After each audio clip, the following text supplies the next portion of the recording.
Hi, everybody. Welcome to Thursday Thoughts. My name is Ed. I'm the pastor at Speed Memorial Church. And today I just want to talk about sharing, specifically 1 Corinthians chapter 9, verse 23. Paul is writing to the church in Corinth, and he writes, I do all of this for the sake of the gospel, so that I may share in its blessings. And all this is all of his traveling, all of his starting churches, all of his talking with people, and he suffered quite a bit because people did not like what he was saying.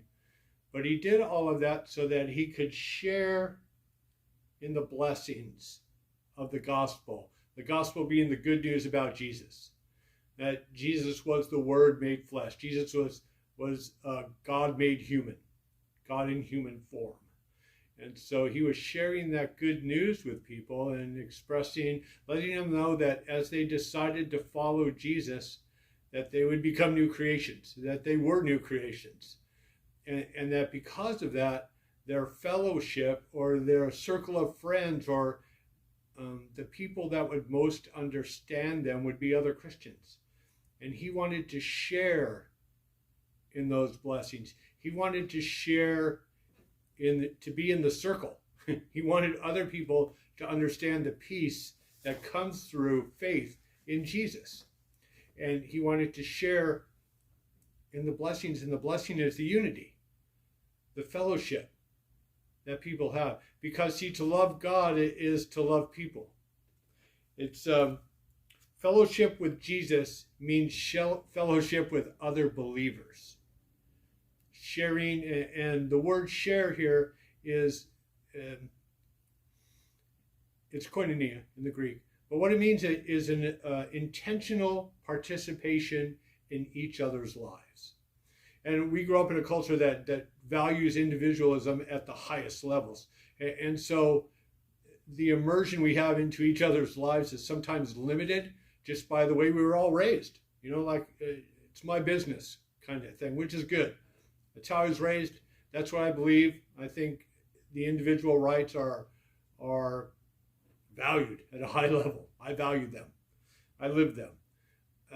But also I know that on the other end of the spectrum is being a follower of Jesus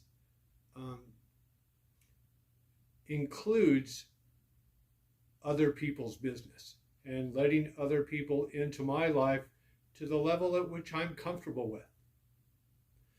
And so when Paul says he wants to share in the blessings, that's the blessing of camaraderie, of friendship.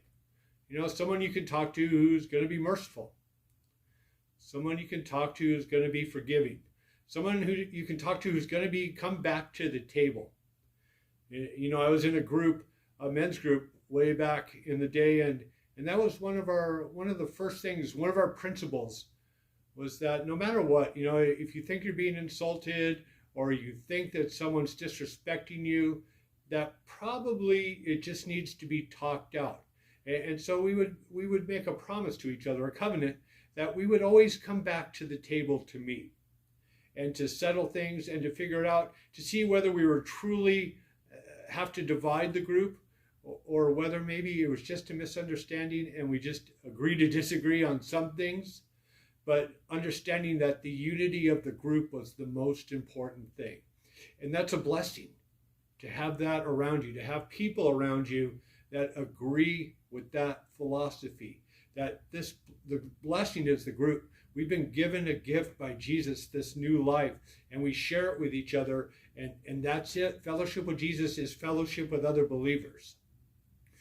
John wrote in one of his letters, he said, if you say you love God, but you don't love other believers, then you don't love God, because that's just part of the game.